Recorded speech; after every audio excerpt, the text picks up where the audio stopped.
part of the code tells the Arduino where the sensor pin and light pin are connected to. The second part shows the variables. These variables will tell the LED to turn on or off depending on the amount of light around the photocell.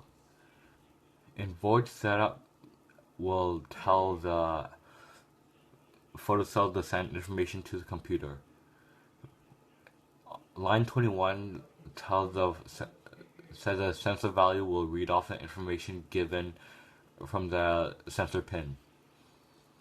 In the if statement, it says if the light levels are low, the LED will turn on, or if the light levels are high, the LED will turn off. The red wire here gives power to the photocell. The gray wire will send the data from the photocell to the Arduino.